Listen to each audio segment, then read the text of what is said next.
Hello, everybody. Welcome to today's webinar. I'm Lewis, your moderator for today. I'm absolutely delighted to introduce Matt, our special guest on mental health. Welcome, Matt.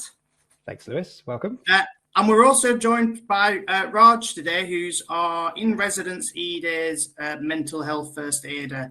Raj is going to talk a little bit about some of the things that we do ourselves actually at E-Days.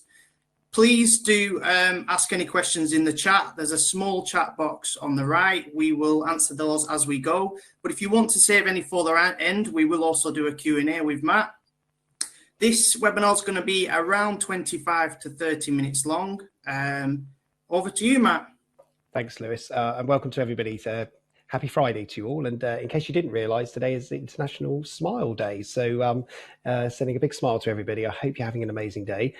It's great to have the opportunity to come and talk a little bit about mental health, and any chance I have to sort of help companies and anybody out there really that wants to learn more about mental health. I always jump at the opportunity. So the work that we've been doing with E-Days over the last few weeks and leading up to this webinar, it's just been great to get some insights and perspectives from different places. And that's one thing I do want to sort of say to everybody here is you all have your own perspective of mental health. You all have your own perspective of the workplace and the things that we do in the workplace.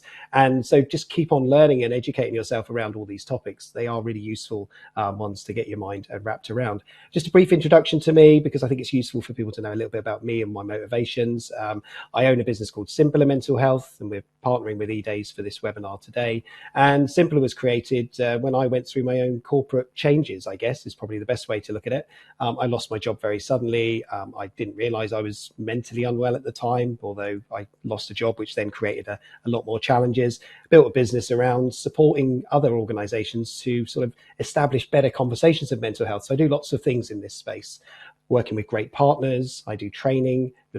I'll talk a little bit about some of the things that we do as well, as it all links together nicely into this format. And really just supporting as many people as I can through my journey. I've got a great team around me. The people that I work with, they're just amazing humans who we're all passionate about mental health. We want people to really thrive through the workplace. The biggest challenge I see, and just throwing out there as a first thought, is around a lack of visibility around what's really happening. So this webinar has been created to try and help you, firstly, to understand a little bit about mental health. There is an agenda to this as well. We're going to talk a little bit about the connection between mental health and work absence. Then understanding a little bit about the data. We recently published a blog that talked about the data that we're going to look into today. We're maybe going to dive a little bit deeper, give you a bit more insight into some of those numbers and why they happen, how they happen, and then really just sort of bring into life for you, depending on where you are on your own journey and understanding to mental health. Maybe you have or haven't experienced any training previously around this subject. Most people that I deal with and work with on a daily basis have never had official training in mental health in any capacity. And I know we got Raj on this session, who is one of the mental health first aiders. I've had the privilege and pleasure to train Raj as well, or support Raj through his journey of training. So we'll talk a little bit about what that looks like. And then we'll look at what we can do, because I think what's really useful is to have some outputs in terms of what we can focus on. And now I know everybody on this session who's listening to this session will have their own experience or reason for being here, but some of this stuff you might be able to then take away and say, you know what, we need to improve this, we need to do better. And to do this, we need to sort of all work in a general direction, which looks like supporting and encouraging and helping more people to get through the journey of their careers. So that's what this is all about. Hopefully that sets the tone for the agenda. Please do ask questions or anything else, as Lewis has already stated, in the chat, because I know Raj is there. He might be answering some questions as we go as well. And then we'll pick those up in about 20 minutes, 25 minutes or so. So what is it all about? So really, we wanted to bring to life some of the realities around mental health. Now, this is a statement that was put out by a gentleman called Paul Farmer, who is the CEO of Mind. Now, he's leaving Mind. There's a new CEO joining. But this was put out just a couple of years ago. And what I want to really sort of highlight on this is a couple of points for you. This is a 10-year plan. This is something that was put out a few years ago. And actually, this statement was put out pre-COVID. So I will bring into frame COVID and the changes that we've seen in mental health. But what it's about is recognizing that all organizations, not just a few, not just some, it doesn't matter about the size and the shape and the scope, but all organizations need to be equipped with greater awareness around mental health and better ways to understand and support people who are struggling today. Now, this is something that I work on every day. I talk to companies about these conversations every single time that I'm meeting with people, but we really need to start to establish this as a reality. Now, I know lots of businesses will be represented on here today, and if you are in a part of the journey where you're not sure what to do, that's why this is important. And we'll use statistical and data, or statistics and data, to sort of show you the reality of what's going on right now, and ultimately where we want to get to in the future, which is, total exposure or transparency, total support, and really just making sure workplaces are those places that help people to thrive through their daily routines. So this is a statement that I think is really useful to sort of remind us of the importance. This comes from the largest charity in the UK, Mind. So it is credible. It is somebody that has standing in society, talking openly and talking very clearly about the direction. Actually links into some work that's been done by Deloitte. So if any of you know the company Deloitte, they do some really interesting articles and surveying and reporting around mental health in the world that we work in today. So I would always encourage people to go and check those resources out as well. And I will link into the Deloitte reports as we go through in this session. So thinking about mental health and work, thinking about absenteeism in particular, thinking about how people today are already struggling. Now, you will see some of this in the work that you do. You will see some of this in the way that you engage with your colleagues and those people who you may have your own responsibility for. But let's just take a moment to really focus in on some of the key points. Now, these are statistics that are publicly announced. They're out there in the marketplace. You can find them, you can Google them, you can pick them up. But just focusing on the key ones relating specifically to employment. Now, of course, this links into data. This links into the resources and the information that we have available within our companies today. But if you think about 1 in 6 workers experiencing a mental health issue right now, that's quite a significant number of people within our workplaces who are struggling. Now, do we actually know these people who are struggling? Do we actually support them properly? Do we know anything about where they are and what they're doing and how they do it? Well, unfortunately, a lot of companies don't, and that's something that we need to change. So it's not about sort of shaming it. It's about just highlighting it and making sure we're clear there are things we can do. 50% of all absenteeism at work relates to mental health challenges. Now, ask yourself the question, do you see that already? Do you know that's true? Can you prove that within your own businesses today? And I'll tell you the answer, working with lots of organizations as I do, the answer is it's not what we see. We don't see these numbers. We don't recognize this in our data. We don't see the reality of this. And there's many reasons for that happening. And one of the big ones is stigma and discrimination, of course. 52% of workers right now experiencing symptoms of burnout. This came from a survey that only happened earlier this year.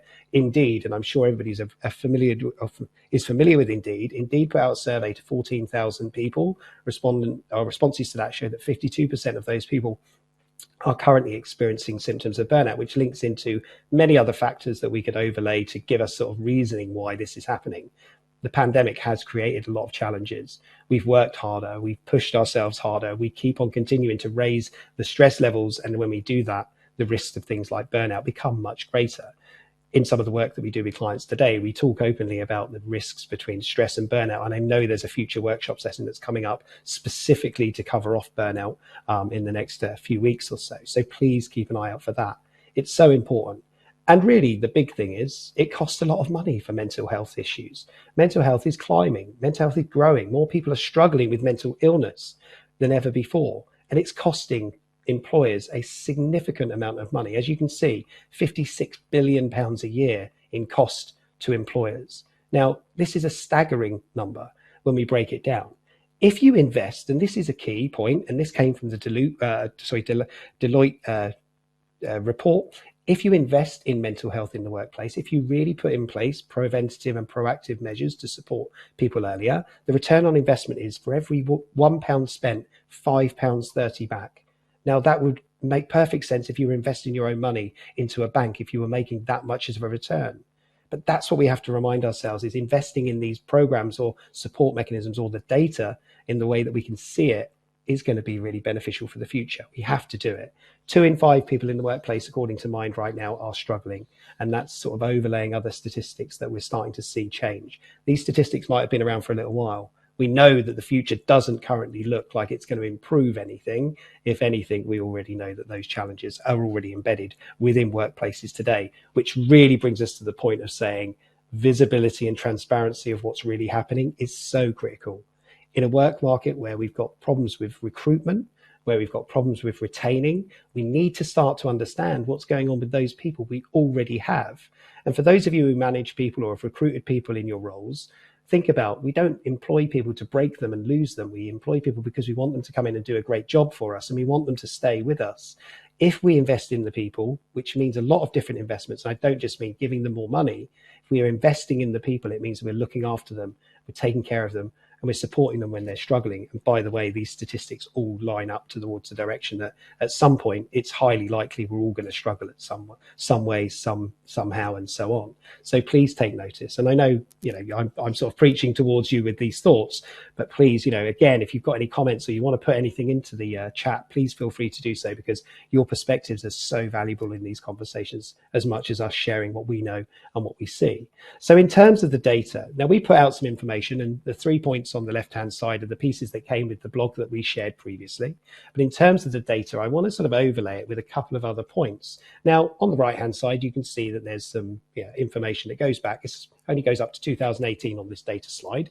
But the reality is we can see that there is some issues when it comes to the difference between the number of days lost to sickness overall versus the number of days that we lose to mental health. And as you start to break that down and work out what that means and how that looks, it starts to paint quite an interesting perspective and picture. Now, of course, we understand physical illness. We understand what that means. We understand how to categorize things, in the physical sense. But one thing we found quite interesting, of course, is when we started to pull data within the eDay system today of all the clients, what we saw was that only a few clients, or a very small percentage of clients, currently look at mental health as an individual area for sickness. Now I'm not surprised, by the way, so I don't want to sound like, oh my God, shock, horror, we've all done a bad thing. I think it's just a realization of the reality of where we are in this market, where we're still not prepared to talk openly about mental health. Now, that's a journey we can all go on. That's a thing that we can all change. But until we change the narrative, the awareness, the understanding of mental health at the base, how will people feel confident to give you a true reflection of what's really happening? So I can sort of understand why the numbers are relatively low right now.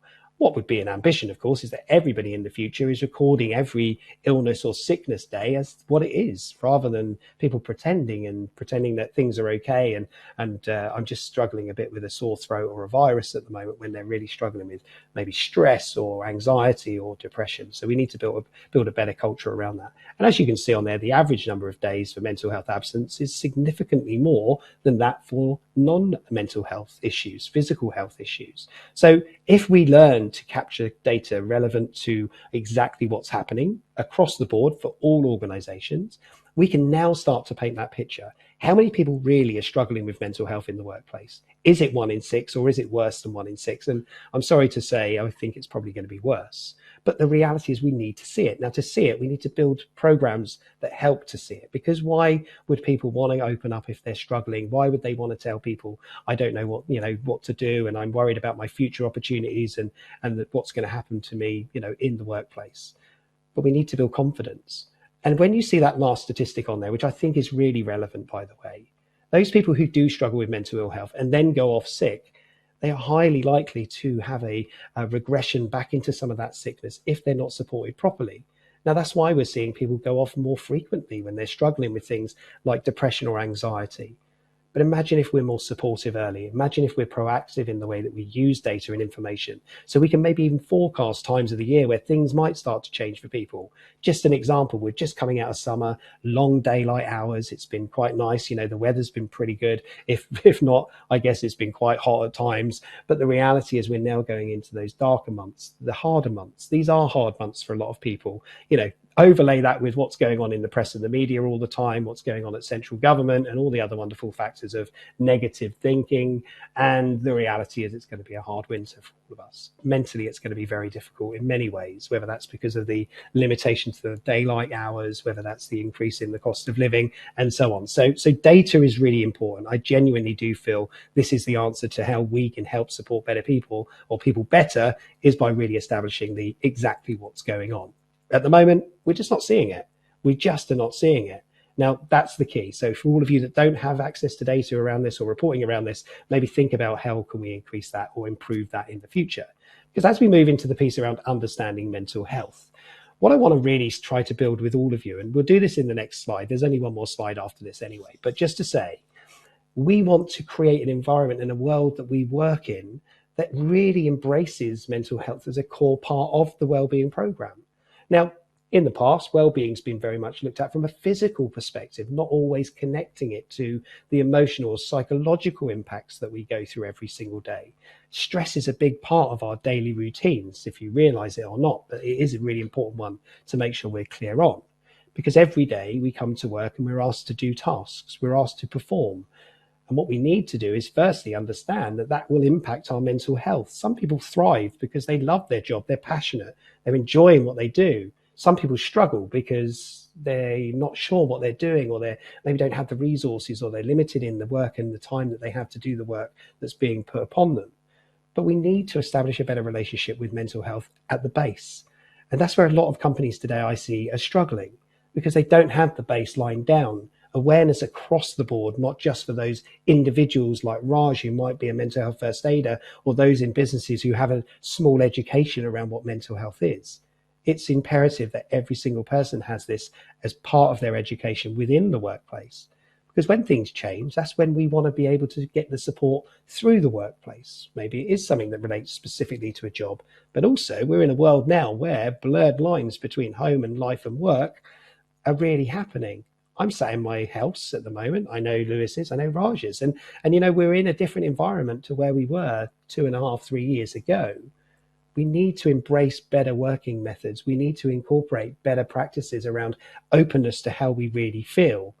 Because when we do, positive mental health will bring us about some real big benefits, saving money, increasing the return on investment, the £5.3 for every £1 invested.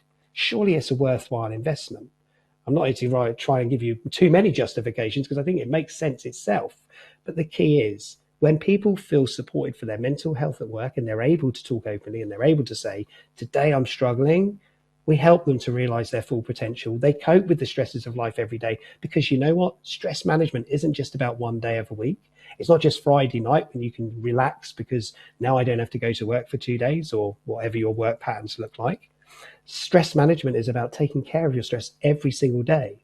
If you wake up in the morning feeling stressed, your day ahead's probably going to be a bit challenged. If you wake up and you're gratitude and you do things to help you to manage down some of that stress, it can really help you to prepare for performance. This is really important, even for this session, right? Just give you a real insight. Before this session, I don't do anything. I just take a break for a few minutes. I just sit down quietly. I make sure I bring myself to a space where I feel comfortable, that there's nothing else delaying me from performing and doing the job that I need to do. And after this session, I'm not going to go straight to my emails and crack on with my work. I'm going to take a break, and I'm going to make sure I give myself the space to de-stress from this session. A lot of people struggle with that still, because there's too much to do and I got too many emails to respond to and I got too many demands on me. And I know some of you will be sat there listening to this, working, doing other things, focusing on other things that are important to you for Friday. I get it. It's Friday. It's a day where we're just tidying up for the end of the week, and we need to just focus on some of that. So, if you are still working, great. I hope you can still hear me. But that's the risk that we run. So coping with stresses, reducing stress is really important. Working productively, of course, are big byproducts of positive mental health. And when we're feeling positive about our mental health and ourselves and the world that we're working through, we can make meaningful contributions to communities. And communities could be anything. It could be the workplace, your family, the area that you live within, and all the other communities that we might be attached to ourselves. But it is a struggle, and I'm not going to pretend it's easy, by the way. The fact that I laid out my plan of before, during, and after as an idea and a concept doesn't mean I do it all the time, but it means that I try to do it as much as I can, because that's how this works. So understanding mental health is the first point. But when we come into the final piece here, and I'll invite Raj in a second to say a few words as well. In terms of this slide, what I want you to recognize is this thing called perspectives. Now, every one of us has got different perspectives depending on which role we're playing. As an individual, as a human being, which is my favorite thought, we're all amazing humans, but as a human being, we have our own responsibilities for our mental health. We have to make sure we're clear in workplaces then that the responsibility at first line lies with the individual. People come to work and expect the workplace to fix all their problems. Now, we can support people through those challenges, but we can't fix problems on behalf of others, especially around this topic of mental health. So the personal responsibility is the first line. Then you have a manager or a leader or the person that you report to who you look up to or you work for, and they expect you to perform. And then you have the company. And so there's three entities at play in this conversation. Now imagine a day where an employee feels comfortable to tell their boss they're struggling with depression and they need time off, and they record it correctly and they put it in the system because they feel comfortable, and they know, safe in the knowledge, that whatever happens with that information, it will never be used to harm me, it will never be used against me, and it will never be used to discriminate me or even potentially remove me from my role. That's an ultimate aim that we have to strive towards, and we can get there. But we have to be careful, because if we try to put the solutions in place without the measures underneath, the awareness and the support, it's never going to work. So really focusing firstly on our personal responsibility for every single one of you, and for all the people that I can see who are on this session, your first priority around mental health is to look after your own, not to try and help and support others, but to look after your own. And that isn't easy, because sometimes we live with an attitude of, but others have got it worse, it's hard for everybody and it's difficult for people, which I get, and I do understand that. But I look after a very sick child. My daughter has had mental illness for 5 years now, and it's been a long journey. She's been in hospital for a long time. But my attitude is simple. I look after myself first, because that's what she needs. She needs me to support her by looking after myself, by giving myself the best chance of giving her hope and help for the future. And that's what we can all actually do. So our personal responsibility, firstly, and I sound like a preacher when I say this to the people that I train, we all have mental health. That is important. And we need to take care of our mental health, because if we don't, things change and then we start to struggle. When we start to struggle, our stress levels are going up. We're finding changes in ourselves, which we might not necessarily notice, but definitely others may notice in us. We then don't take notice of that, and it keeps growing, keeps changing. A lot of people today living with signs of depression when they don't even realize they're struggling, because they've just sort of grown with it, I guess. And really practicing self-care as a daily routine is important. How do we bring the numbers down? How do we firstly get transparency to the numbers of how many people are struggling, and then how do we bring them down? Well, actually, the first way is by looking after ourselves every day. When you know that service support is difficult to access, so it's not easy to get to, when you know that those challenges are real, the best thing we can do is prevent the things from ever needing to get to those points in the future. And then we look at the community of managers and leaders, encouraging open and safe conversations, encouraging the people around you just to be honest about what's going on. And you know what? I'd rather hear a hard conversation than no conversation at all, just because then I can understand more about what's happening for that individual and that person. So we listen without judgment. We understand what's really going on in that person's life. And no doubt right now, the big topic of conversation for many managers with their teams and their employees is around the cost of living challenges. People are struggling. People don't know how they're going to make ends meet. They don't know how they're going to be able to adjust any more than they've already had to. So these are difficult conversations, but you know what? It's better than not having these conversations. And the reason is simple. If people don't talk, they bottle it up. If they bottle it up, it becomes a real issue inside. And when you internalize these worries, these concerns, and you're not getting the right help and support, we can see some pretty dangerous risks coming quite quickly to the front. So really listen, understand the challenges, identify those options, and encourage usage of those things that you already have in place, and support positive mental health. And if we can try to achieve this within the managers and leaders communities, we can actually enable people to be honest. We can let them tell us the real reasons why they're struggling, which goes back to the point of how many people are struggling versus how many people we think are struggling, because the data shows us a different story. And then you've got the company resources, the employee assistance programs, communities of mental health first aiders, which is fantastic. And by the way, if you just have mental health first aiders and nothing else in place, it isn't enough. Just going to say that out loud. You need to have more support around the whole organization at every level. Wellness teams, private medical, and all the other things that you've got going on. And actually, support awareness days is useful. We're on Friday. I already mentioned that today is International Smile Day. So here's my smile. And that was a bit fake, wasn't it? And then Monday is a big day on the World Mental Health calendar, because it's World Mental Health Day next Monday, the 10th of October. So please take notice. These things are out there. They're all supporting more conversation and growth around mental health. I'm going to ask Raj to come in here if it's okay. So I'd like Raj, you're representing from eDay's perspective mental health. Yep. Just give us a few ideas and insights from your perspective then around this topic as well, please. Yeah, so within the eDay's platform itself, we've got tools and functionality which hopefully should help everyone. And if you're not using them already, hopefully we can you can talk to your customer success team, the customer success team or customer success manager to enable these. So a few of the options which you can do is, obviously I'm a mental health first aider, so one of them is to show that on the calendar. So you can just create a new group within eDays and they'll be visible there. So everybody who logs into the system will always see who them people are that they can communicate to if they are struggling at home or any situation that they're going through at that point in time. Other options that we've got within the eDay system are the wellbeing area. So that's basically pulling in all the information from the NHS, the National Health Service that we've got in the UK.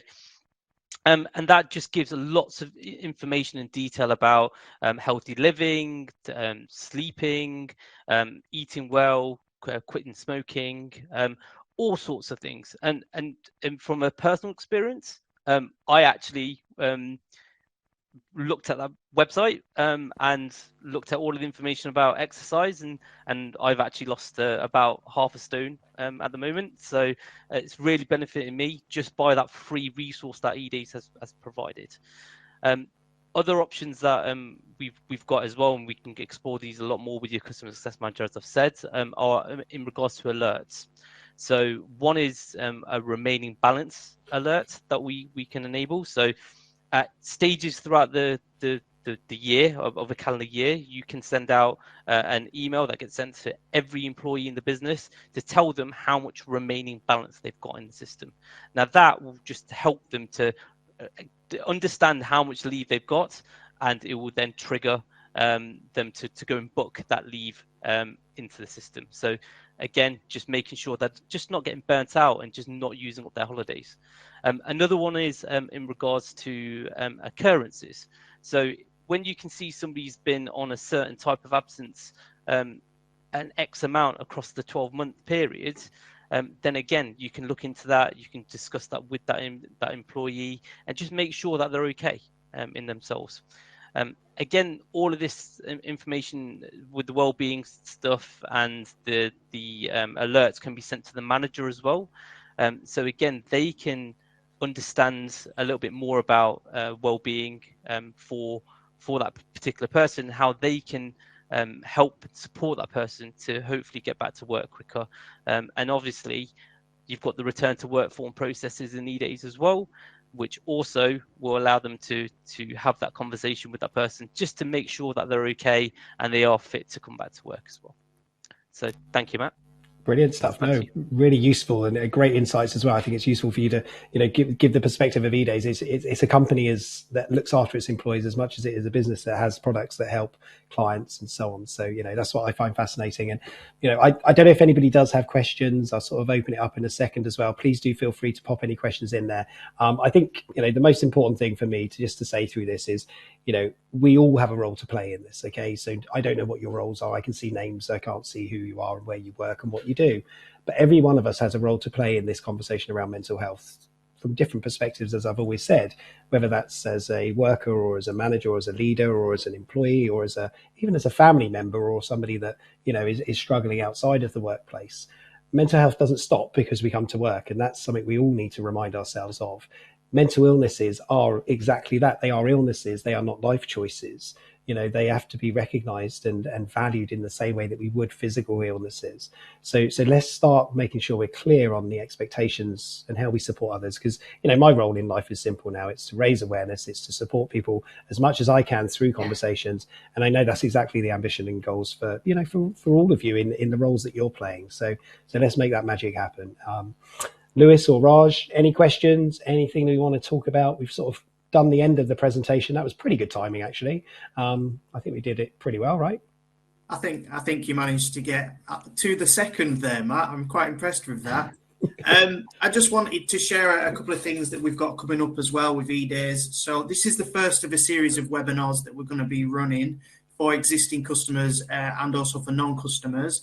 The next one is at the end of October. We are inviting Kelly Swingler, who is a 5 times burnout author, and the webinar theme will be burnout as well. So please join us for that. Keep an eye out for the invite. And just to say that we will share this webinar with everybody on demand once this webinar finishes. You'll be able to share that and view it at any point. And for anybody who wants an individual follow-up, if that's through your customer success manager, please do reach out to them. They will be really happy to speak to you. But if you want to reach out to Matt as well, Matt will reference his website, which is... it's www.simpila.com. I've just popped it in the chat as well, and I will put my email on there as well for anybody if you do want to connect or if you do want to ask any questions as well. So feel free to reach out. There we go. Brilliant. Done it. Thank you very much, everybody, and thanks for joining us today. I look forward to seeing you all again. Thank you. No worries. Thank you, everyone. Take care. Excellent. Take care. Thank you.